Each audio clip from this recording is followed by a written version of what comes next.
racket technology has improved so much since the days of wooden rackets. Now, I'm sure all sports technology has improved, but it seems that rackets has been one of the biggest improvements. I'm sure that if you took a football, an association football from the 1980s and played with it now, it would feel different.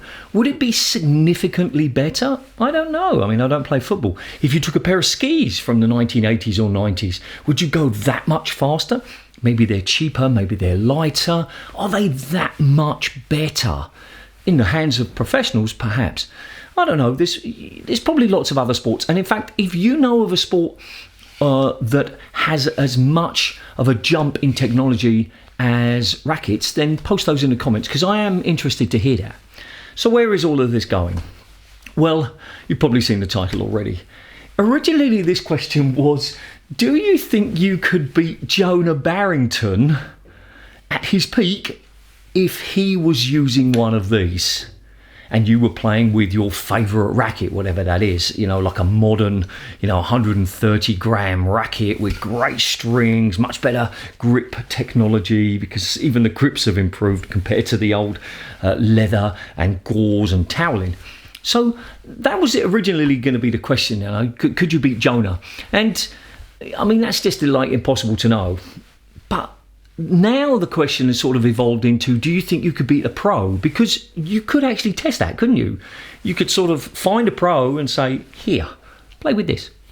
Now, there are some times when you sort of see pros playing with older rackets in sort of tournaments and stuff, and I haven't seen that for a long, long time, so I don't really know what the answer would be. Do I think I could beat a pro playing with one of these? No, because I can't move anymore. If I were moving around, could I beat a pro? Yeah, probably not, no. But that's because I've been lucky enough to play against lots of pros and train with them, and I know how good they are. And even if they had to use a racket with such a small head size, I mean, it's essentially half the size, I'd still beat me, and I think that they'd beat everybody. But maybe you've got a different opinion. Maybe your opinion of yourself or your playing standard is higher than my opinion of your playing standard. I'm sorry.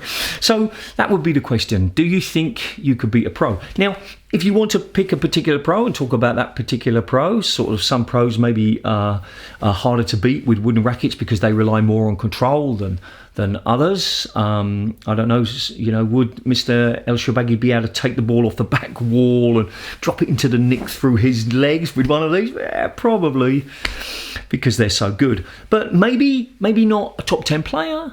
Maybe somebody lower down, maybe somebody, just outside the top 25 or top 30. Maybe you feel that you could beat those. Maybe you have. So anyway, I'm just sort of interested to hear your thoughts about, could you beat the player? And how much difference do you think that the racket has made? I think it's made a huge difference. I think it has changed the game. Okay, and that's what I should have started with, really, shouldn't I? Modern rackets have changed the game. Have modern footballs changed the game? Have modern skis changed the game? Modern darts? I don't think so. Prove me wrong. That's okay. I'm not saying it's definitely wrong, just saying I don't know. But yes, I really think modern rackets have changed the game. And if you watch any of those videos from the sort of 1980s, a lot of the shots are really quite wide. But, you can't always make that direct comparison with now. They had these rackets, they had different shoes, they had different training programs. It was a completely different world back then. So anyway, tell me what you think. I'm interested to hear.